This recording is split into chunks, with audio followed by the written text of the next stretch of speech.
인사합니다. 인사 받으세요. 자, 안녕하세요. 예. 잘 보내고 계신가요? 예, 그렇죠. 쉬는 시간만 잘 보내시는 것 같은데? 수업 시간에는 잘 못 보내고. 자, 그렇습니다. 오늘은 투자론 다 마무리하고 금융론 일부까지 갈 겁니다. 몇 페이지인 줄 아신 분? 네 하고 싶은 대로 해라. 몇 페이지입니까? 그래요. 89쪽. 집에 가서 책을 거의 보지 않는다. 그리고 어떤 현상이 보이냐? 여러 번 말하지만 제가 덮기 전에 덮어버리고 그렇죠? 그 다음에 제가 펴십수하면 그때 펴고 그렇습니다. 그러니까는 자주 이 책을 펴야 되는데 저하고 같이 펴고 같이 덮고 뭐 이런 현상이 발생합니다. 그러니까 몇 페이지인지 모르죠. 뭐 소통 이런 말을 하는데요. 오늘은 적극적으로 좀 참가하시기 바랍니다. 수업을 제가 물어보면 알든 모르든 내 질러버려 그냥 틀리든 말든 그냥 하고 싶은 대로 하시면 돼. 몇 개 그러면 막 5개인데 3개를 하고 싶으면 3개를 하고 이렇게 해서 그렇게 해서 소통해야 되니까 그러니까 적극 참가하시기 바랍니다. 그리고요 어렵습니다. 어려우니까 제가 이 이제 결론을 어떤 결론에 도달하기 위해서 그 과정을 설명을 해요. 근데 그 과정이 어려워요. 그 과정을 이해하기 어렵거든요. 그러면 이제 그 과정을 이해하다가 중간에 따라오다 못 따라옵니다. 그래서 이제 포기, 아이고 힘들어 죽겠다. 자, 그렇게 돼요. 근데 우리 시험은 그 과정을 기술하세요, 약술하세요, 논술하세요 이렇게 보는 게 아니에요. 결론만 물어봐, 결론만. 그러니까는 그 결론을 내가 도달하기 위해서 이야기를 할 건데 중간에 논리적으로 이해 안 되면 이해하지 마세요. 이해하지 마시고 기다렸다가 결론 그것만 외우면 돼. 이제 의미하셨죠? 자, 그렇게 해주시기 바랍니다. 자, 89쪽이 뭐가 나왔습니까? 평균 분산 결정법이 나왔습니다. 그럼 평균 분산 결정법은 자주 출제할까요? 평균 분산 결정법이 제가 자주 출제한다고 그러던가요? 그렇지 않습니다. 평균 분산 결정법은 자주 출제되지 않는다. 작년에는 지문 하나 나왔습니다. 그러면 평균 분산 결정법 지난주에 배웠는데 어느 부분에서 평균 분산 결정법을 배웠던 것 같습니까? 그래. 자, 막 질르는 거야. 그렇지. 평균 분산 결정법은 지난주에 배웠습니다. 그런데 그렇죠. 위험이죠. 위험. 위험 처리 방법에 6가지를 배웠습니다. 첫 번째, 위험한 투자를 제외시키는 방법. 두 번째, 기대수를 하향 조정한다. 보수 예측 방법. 세 번째, 요상 요구 순위를 상향 조정한다. 네 번째, 계속 제가 할 줄 알았죠. 여러분도 좀 해줘야지. 민감도 분석. 5번째가 평균 분산 결정법. 6번째, 포트폴리오 구성. 이렇게 있단 말이에요. 그러면 우리 시험에서 이 평균 분산 결정법이 가장 쉬운 지문이 나오면 평균 분산 결정법으로 위험을 처리할 수 있다. 이게 가장 쉬운 지문이야. 그러면 작년에 이 쉬운 지문에서 약간 어려운 지문을 냈다고요. 그럼 이제 평균 분산 결정법의 개념은 평균은 무슨 말? 중간치? 그래요. 맞습니다. 중간치. 맞아요. 평균이 중간치입니다. 근데 이 평균은 기대치를 말해요. 기대치는 또 무슨 말? 기대수익률을 말해요. 기대수익률? 선생, 그럼 평균이 기대치라고 시험에 나옵니까? 아니, 그런 거 안 나와요.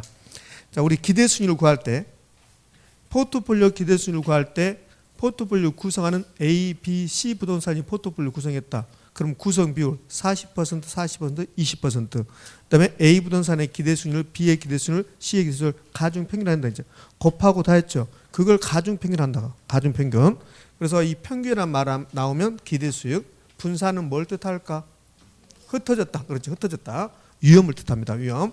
분산은 위험을 뜻한대요. 근데 위험은 분산이라고 표현하기도 하고 편차가 있다. 표준의 편차가 있다. 그래서 표준 편차라고도 표현합니다. 그러면 결론은 이런 결론이 도달하네. 평균 분산 결정법은 기대 수익하고 위험 또는 표준 편차 가지고 투자 대상을 결정해 보겠다. 평균 분산으로 결정하겠다. 이런 뜻이에요. 그러니까 평균 분산 결정법에 이제 개념을 가기 위해서 이제 기본적인 사항을 깔았는데요. 자, 여기 보게요. A 부동산이 있고 B 부동산이 있다. 둘 중 하나를 선택하겠다. 그런데 A 부동산의 기대 수익률과 B의 기대 수익률이 나왔다. A의 기대 수익률은 10%고 B의 기대수는 8%다. 그런데 A, B의 표준 편차 위험도 있을 것이다. A의 표준 편차 5%, B도 5%다. 그럼 이 경우는 뭐가 똑같나? 표준 편차 똑같다. 그럼 표준 편차가 똑같으면 그러면 수익률이 높은 거 선택할까 낮은 거 선택할까? 높은 거 선택한다. A를 선택한다. 이걸 A가 B를 지배한다고 그래요. 이렇게 해서 A를 선택하는 것을 평균 분산 결정법이라고 합니다. 그럼 평균 분산 결정법은 이런 결론을 도달하죠. 평균 분산 결정법이라 하면 두 개의 부동산이 있는데 두 개의 자산이 있는데 그 중에서 어떤 것을 선택하냐면 위험이 똑같다면 수익이 높은 것을 선택하겠습니다. 그게 평균 분산 결정법이다. 의미 되셨습니까? 선생님 무슨 말인지 하나도 모르겠다. 아니 두 개의 부동산이 있는데 위험이 똑같으면 수익이 높은 것 선택한다. 그게 평균 분산 결정법이라고요. 자 됐어. 한 번 더 해봐. 아니 못해. 입 아프 죽겠어. 더 이상 못하겠어 나는.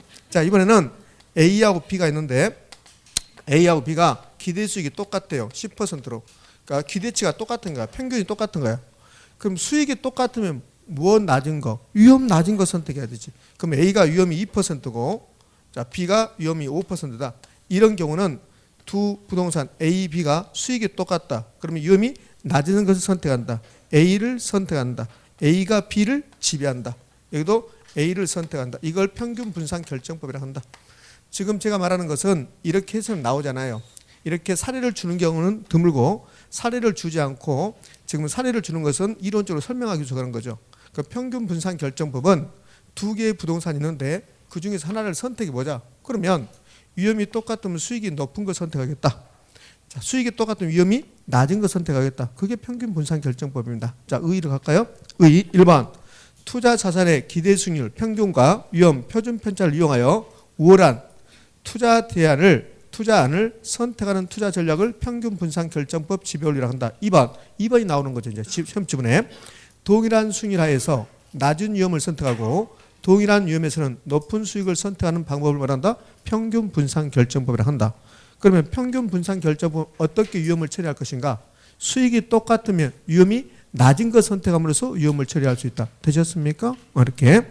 자, 됐습니다. 이제 결론 됐어요. 의 됐습니다. 그 의 2번 기억하시고 내용은 2번 의하고 똑같아요. 그러니까 동그라미 1번 의하고 동그라미 2번 내용하고 또 밑에 동그라미 3번 평균 분산 결정의 사례 나오죠. 다 똑같은 내용이야. 다 똑같은 내용. 그러니까 우리에게 가장 쉽게 나온 것이 의의 2번이라고요.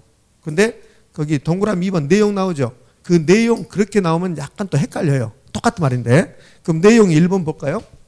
자, 내용이 1번에 뭐라고 나왔냐면 이렇게 나왔습니다. A의 기대수익이라고 B의 기대수익이 나왔어요.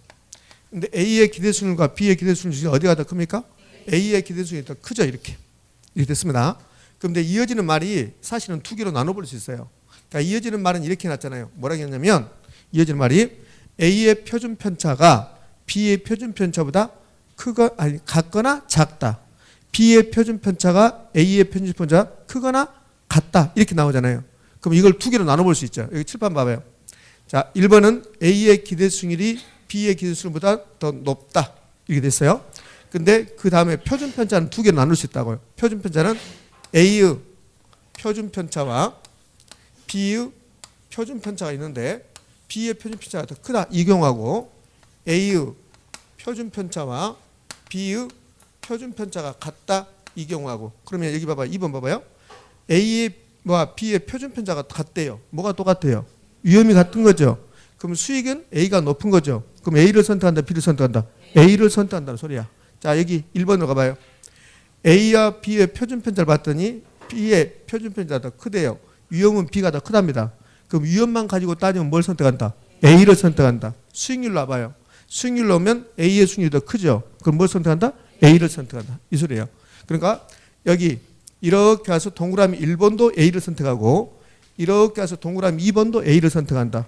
맞죠? 그럼 두 개 다 A를 선택한다는 소리야.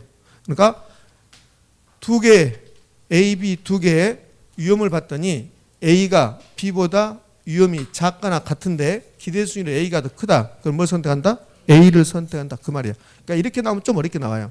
이렇게 나오면 쉽잖아요. 이렇게 어떻게 기대 수익이 같을 때 위험이 낮은 걸 선택한다. 위험이 같을 때 기대 수익이 높은 걸 선택한다. 이렇게 나오면 쉬운데 이렇게 나오면 약간 어렵긴 합니다. 그런데 이제 따져보면 그럼 결국은 A를 선택한다. 이걸 평균 분산 지배원리 결정법이라고 한다. 자, 그다음에요. 거기 동그라미 3번 평균 분산 결정법의 사례 갑니다. 그래 사례 1번, 2번은 칠판에 있네요. 1번, 2번. 1번, 2번 칠판에 있죠. 그럼 1번, 2번은 이제 문제가 안 돼요. 3번이 문제가 되는 거예요. 3번이. 작년에 이제 3번을 출제해요. 그러니까 3번에 이렇게 출제하는가 지문 하나 주는 거야. 지문. 그럼 3번에서 어떤 지문을 주냐면 이런 지문을 준다고요. 자, 3번을 보면 이렇게 놨습니다. 뭐라 했냐면 A하고 B가 있는데 A와 B의 기대수율과 표준편차를 표시했어요. A 기대수율 몇 퍼센트? 10%, B 8%, A 표준편차 5%, B 2% 이렇게 놨습니다. 자, 이렇게 주면서 평균 분산 결정법을 적용해보라고 그래요. 그럼 평균 분산 결정법을 적용할 겁니다. 기대수율을 봅니다. 기대수율로 가지고 따지면 뭘 선택합니까? A를 선택하죠. A를. 기대수율이 더 크니까. 그럼 위험 가지고 따지면 뭘 선택합니까? B를 선택하는 거야. 그럼 3번처럼 A 부동산이 수익도 높고 위험도 높다. B는 수익도 낮고 위험도 낮다. 이렇게 돼버리면 평균 분산 결정법으로 선택할 수 있습니까? 없습니까? 없어요. 이걸 평균 분산 결정법의 한계라고 한다고요. 한계 또는 오류 이렇게요. 이렇게. 그러니까 이걸 평균 분산 결정법의 한계라고 한다. 이런 거 시험에 안 나와요. 선생님 자신 있어? 자신 있어요. 이런 게 안 나와. 안 나오고 그럼 이렇게 됐을 때는 어떻게 할까? 이렇게 될 때는 1번처럼 되면 간단하잖아요. A를 선택하면 돼요. 2번처럼 되면 A를 선택하면 돼요. 그런데 3번처럼 되면 어떻게 할까? 이제 의문이잖아요. 어떻게 할까에 여러 가지 내용이 있어요. 이렇게 되는 경우에 몇 가지 방법이 있습니다. 한 4가지 방법이 있어요.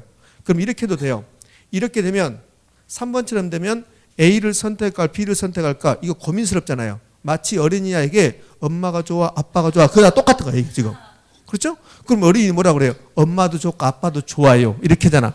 그래서 거기서 또 물어보잖아. 둘 중에 어느 분이 좋냐고.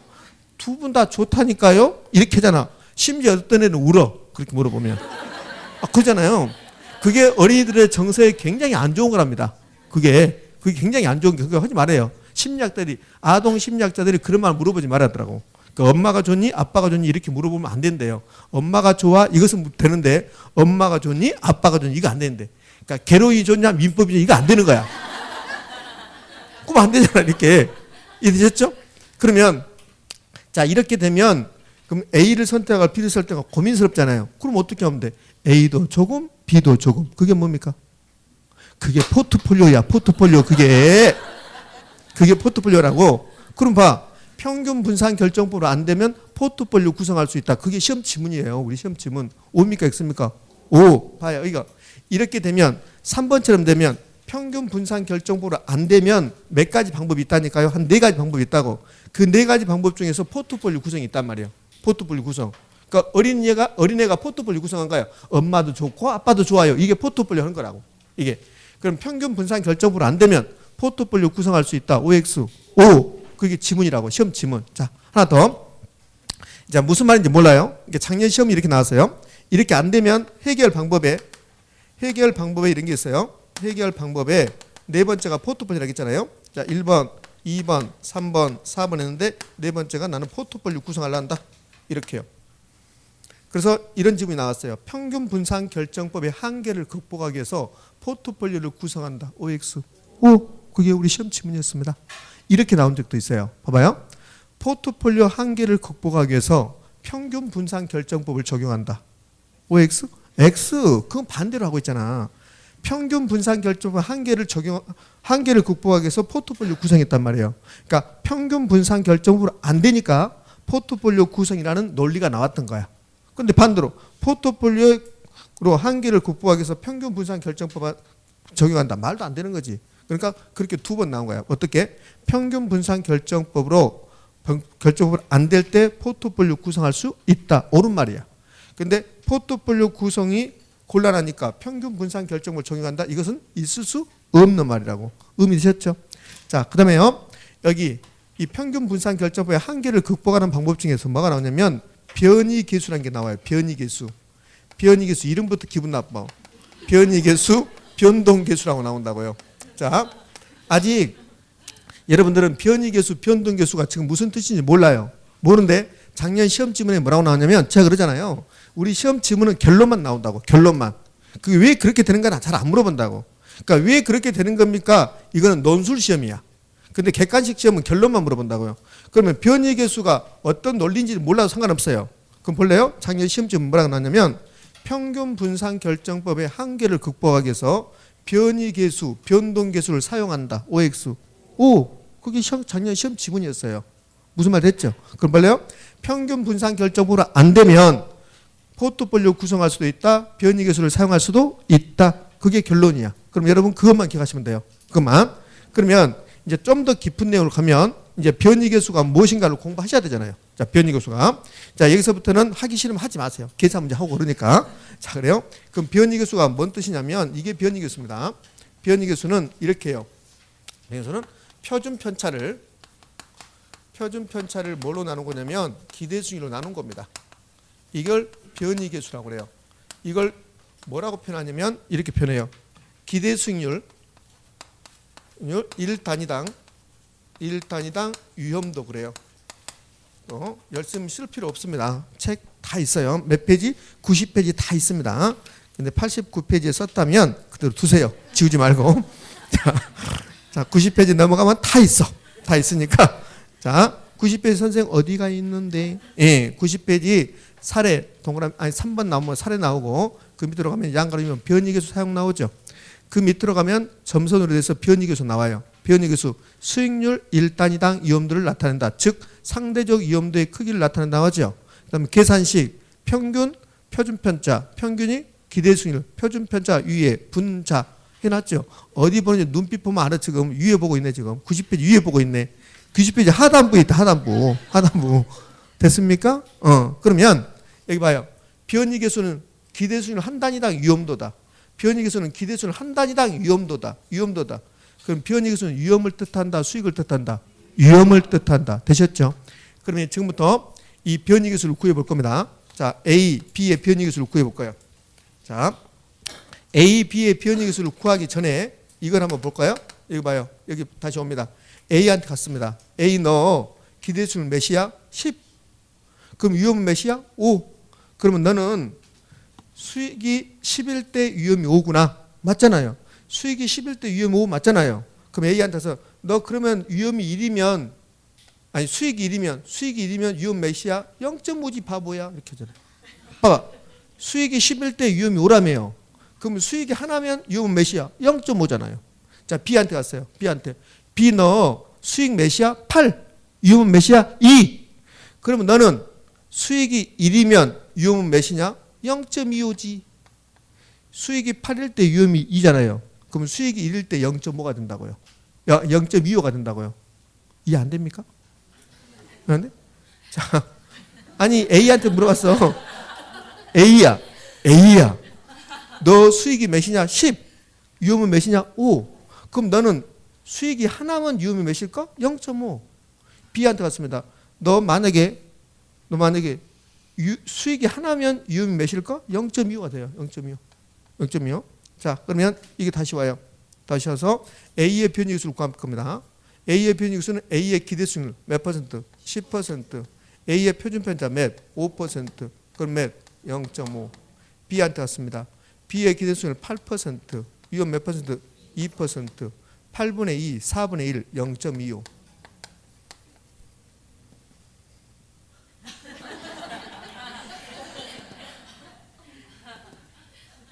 그러니까 변이계수라는 것은 수익률 하나당 이봐요. 너 수익 1일 때 위험 몇이냐? 너 수익 하나일 때 위험 몇이냐? 그 소리잖아요. 그러니까 변이계수라는 것은 수익 하나당 기대수익 하나당 위험이 몇이냐? 그 말이에요. 그럼 빨간 거 봐봐요. 자, 빨간 것은 A하고 B가 뭐가 똑같아요? 기대수익이 똑같잖아. 빨간색 보라고. 빨간색. 자, 흰색. 흰색 봐봐요. 흰색 보면 A하고 B가 기대수익이 다르잖아요. 그러면 빨간색 보면 기대수익이 똑같잖아. 그러면 기대수익이 똑같으면 위험이 높은 거 낮은 거? 낮은 거. 그럼 위험이 낮은 거 어디요? B. 그럼 B를 선택한다는 소리야. 그럼 본래 이제 이렇게 나온 거야. 이게 나오면 이제 계산 문제 주는 거야. 이렇게 주면. 그럼 이렇게 주면서 물어보죠. 어떻게 물으면 이렇게 주면서 뭐라 하냐면 이렇게요. 이런 사례에서는 A와 B 평균 분산 결정법으로 선택할 수 없다. 옳은 질문이 되죠.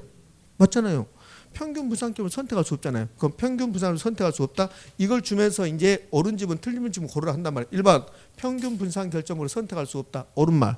2번 포트폴리오 구성을 통해서 극복할 수 있다. 옳은 말. 3번 변이 개수를 통해서 해결할 수 있다. 옳은 말. 4번 A의 변이 개수는 0.25다. 네 똥이다. 몇이다? 0.5다. 그렇게 답을 주는 거라고. 그렇게. 되셨죠? 이렇게. 그러니까 변이 개수를 이용해서 그래서 평균 분산 결정 한계를 극복하는데 근데 A의 변이 개수는 0.5, B의 변이 개수는 0.25다. 그러면 A를 선택한다, B를 선택한다. B를 선택한다. 그럼 이렇게 주지. 이걸 주면서 변이 개수에 의하면 B가 우월한 투자 대상이 된다. OX 5. 그렇게. 작년 시험지문 다시 소개합니다. 작년 시험지문은 여기까지 안 왔죠. 작년 시험지문은 여기까지 안 오고 결론만 물어봤잖아요. 평균 분산 결정으로 안 되면 변이 개수, 변동 개수를 사용할 수 있다. 그게 시험 지문입니다. 되셨죠? 난 더 이상 못해. 더 이상 하면 죽어볼 것 같아. 자, 됐습니다. 자, 그러면 이제 평균 분산 결정법이 끝났습니다.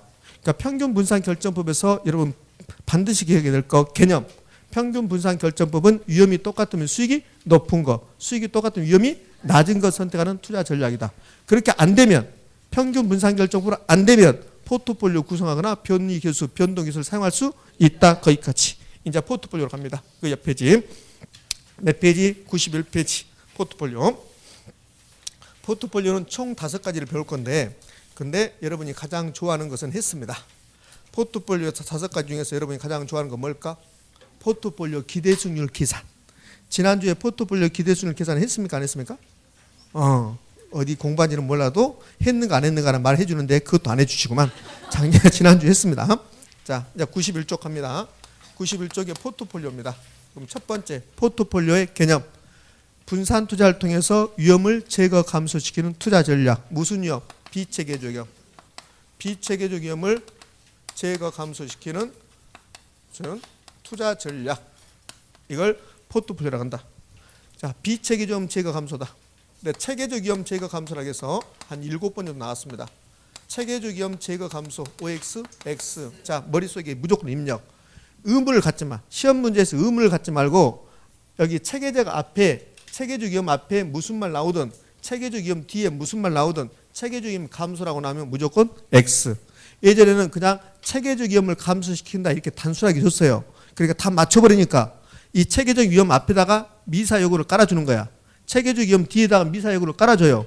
그러면서 체계적 위험을 감소시켰다고 준다고요.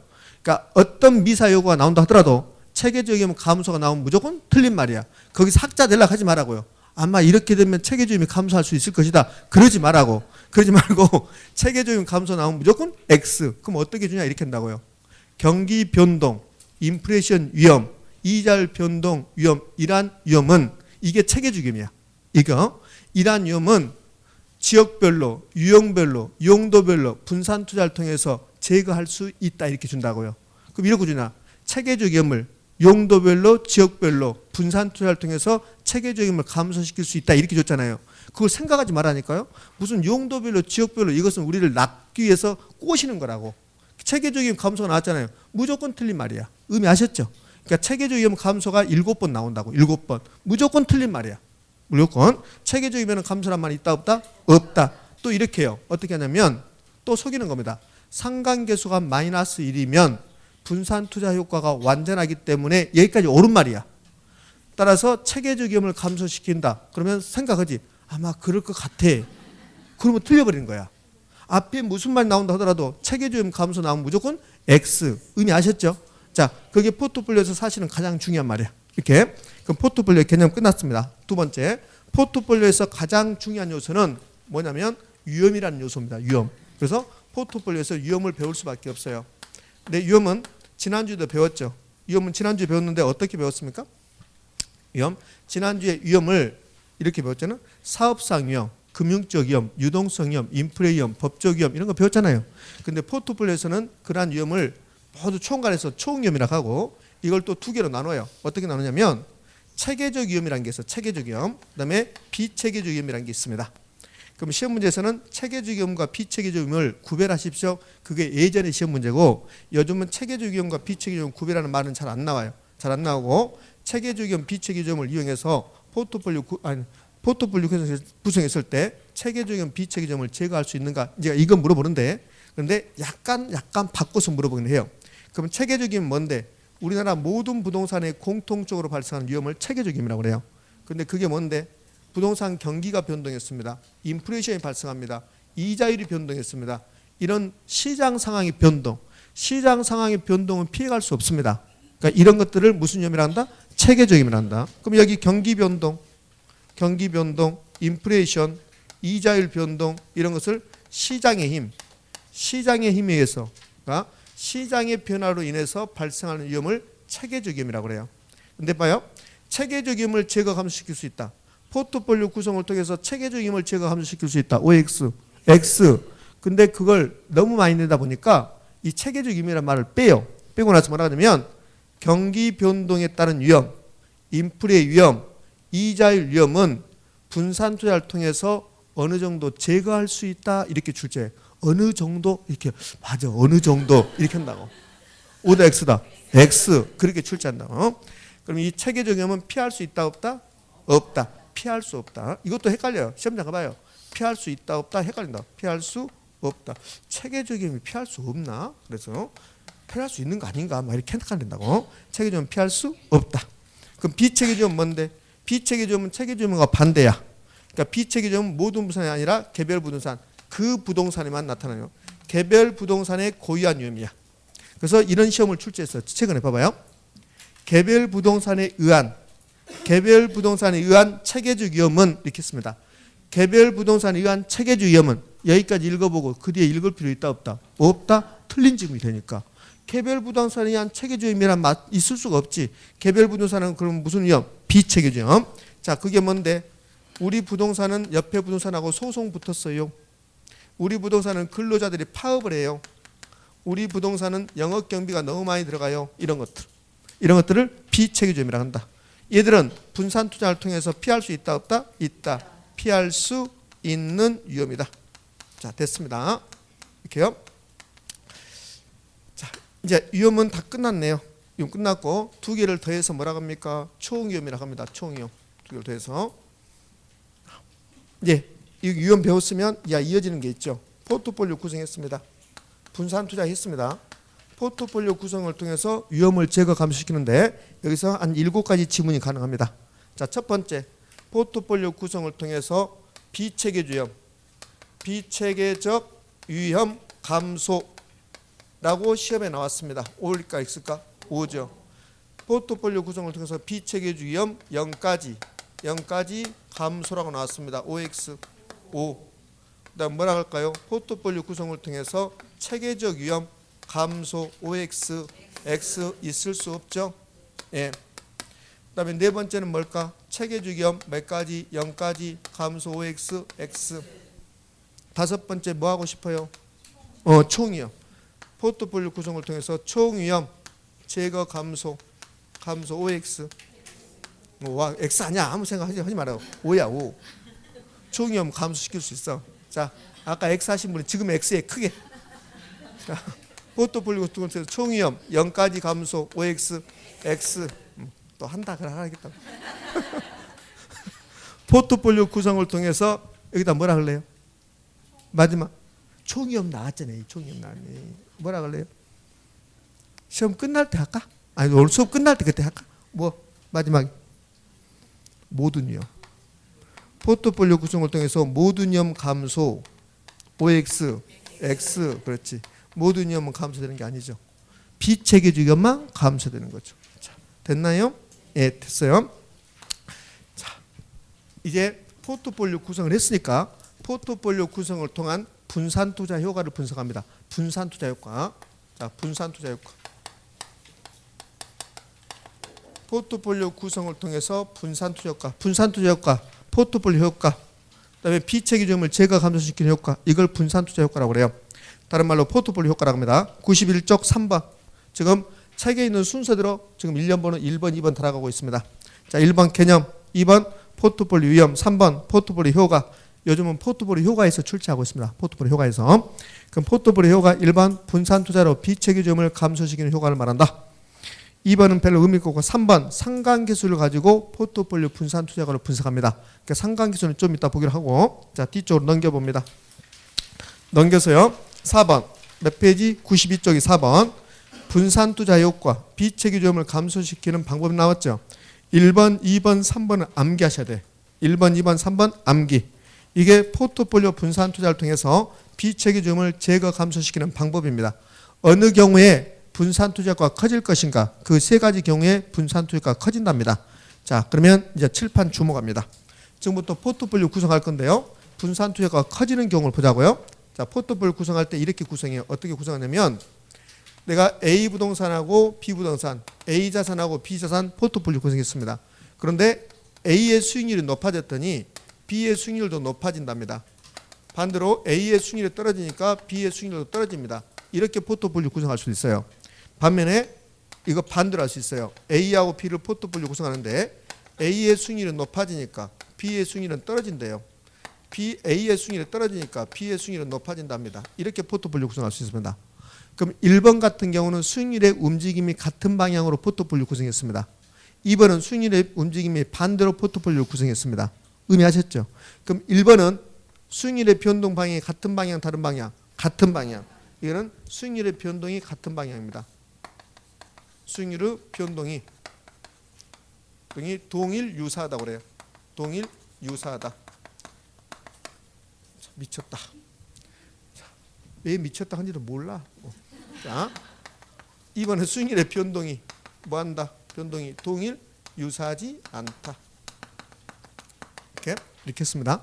자, 상관계수란 말을 제가 해볼게요.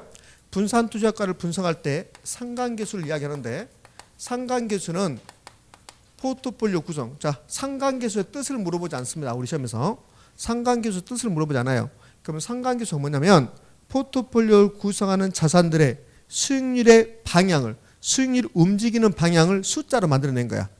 그랬더니 상관계수는 마이너스 1부터 플러스 1 사이 값을 갖는데요. 그러면 1번처럼 수익률이 같은 방향으로 움직이면 뭔가 상관이 있다는 소리야. 그러니까 수익률이 같은 방향으로 움직인다? 상관관계가 크다고 그래. 그런데 2번처럼 수익률이 반대로 가면 상관이 없다는 소리입니다. 무슨 말 됐죠? 그 말래요? A전자하고 B전자는 같은 전자산업으로서 무슨 상관관계 있을까 없을까? 있겠죠. 그런데 A전자하고 B건설회사는 전자회사하고 건설회사는 상관관계가 적겠죠. 그러면 같은 업종끼리 구성한다면 그러면 상관관계가 커지는 거고 같은 업종끼리 구성하지 않는다면 상관관계가 작다고요. 그러니까 수익률이 같은 방향으로 움직이면 상관관계가 크다고요. 수익률이 반대 방향으로 움직이면 상관관계가 작은 거야. 그럼 1번처럼 포트폴리오 구성하는 경우는 즉 수익률의 변동이 동일 유사한 경우는 상관관계가 클까 작을까? 크다고요. 얘는 상관관계, 상관계수가 크다 이렇게 된다고요. 그럼 여기는 수익률의 변동 방향이 동일 유사하지 않다. 그러면 두 자산의 상관관계가 상관계수가 클까 작을까? 작다 이렇게 된다고요. 이렇게. 자, 이제 잠시 멈추고 포트폴리오 구성의 목적은 위험을 제거 감소시키는 겁니다. 그럼 여기 수익률 평균이 10%다. 평균치다. 평균. 이게 평균이야. 그러면 변동이 이렇게 파장이 심해요. 이렇게 포트폴리오 구성이 이렇게 심합니다. 그러면 여기가 최고치고 여기가 최대치입니다. 평균은 10%인데 최고가 20 나오고 최저는 마이너스 20이 나온다고 봐요. 이렇게 파장이 크면 불확실성이 큽니까 작습니까? 그죠? 불확실성을 뭐라고 그래요? 위험. 그럼 불확실성이 크다, 위험이 크다가 되는 거. 그럼 불확실성이 작다, 위험이 작은 거라고요. 그러면 하얀색으로 이렇게 움직이면 편차가 커지죠. 이렇게 되면 불확실성이 큰 거라고요. 자, 그런데 이렇게 움직이면요. 이렇게 움직이면 제 성격처럼 잔잔하다. 이렇게. 제 성격이 잔잔하잖아요. 호수와 같잖아. 그렇잖아요? 그럼 이렇게 잔잔하게 움직이면 평균에서 편차가 커요, 적어요? 작은 거지. 맞죠? 그럼 볼래요? 1번처럼 구성하면 그러면 올라갈 때 올라가죠. 그럼 이렇게 돼요. 떨어질 때 떨어지죠? 그럼 이렇게 돼요. 그럼 1번처럼 구성하면 편차가 커진다고요. 그러니까 1번처럼 포트폴리오 구성했습니다. 즉 수익률의 변동이 동일 유사하게 구성했습니다. 상관계수가 크게 했습니다. 이렇게 되면 편차가 커지죠. 편차가 크면 분산투자 효과는 크다 작다? 작다. 우리는 분산투자 효과 큰 것만 하시면 돼요. 큰 것만. 작다. 작다. 자, 그러면 하얀 걸 기억할까? 노란 걸 기억할까? 노란 걸 기억해야 돼요. 노란 것은 수익률의 변동 방향이 동일 유사하지 않아야 된다. 그래서 상관계수가 크다 작다? 작게 해야 된다. 이렇게 하면 분산투자 효과가 크다. 이렇게. 우리는 큰 것만 기억한다. 그럼 2번만 기억하는 거지. 2번만 기억하고 얘네 것은 필요 없고 그리고 결론으로 와서 포트폴리오 구성할 때 분산 투자 효과를 크게 하는 방법은 수익률의 변동 방향이 동일 유사하지 않게 하세요. 그러면 상관계수가 크다 작다 작게 하세요. 그럼 분산 투자가는 커질 겁니다. 이걸 기억하셔야 돼요. 이거 기억하신다. 이거 최근에는 이 3번에서 잘 나오고 있다. 그래서 여기 1번, 2번은 그동안 우려먹을 때를 다 우려먹었어요. 우려먹을 때 우려먹었으니까 잘 나오잖아요. 그러니까 자, 제가 말을 좀 표현을 잘못했는데 나오긴 합니다. 1번, 2번에서 나오긴 하는데 답을 안 주는 거야. 답. 예전에는 1번, 2번에서 답이었어요. 근데 요즘은 답을 여기서 준다는 거야. 의미하셨나요? 이렇게. 자, 이제 상관계수를 가지고 분석하면 상관계수가 마이너스일 수도 있고 상관계수가 플러스일 수도 있다. 그럼 결론적으로 말하면 상관계수가 이렇게 플러스 1로 갈수록 커질수록 분산투자 효과는 크다 작다 작다. 그럼 상관계수가 마이너스 1로 가까이 갈수록 작을수록 분산투자 효과는 크다 작다 크다. 그럼 극단치 플러스 1인 경우 마이너스 1인 경우 플러스 1로 가까이 갈수록 분산투자가는 작아진다겠죠.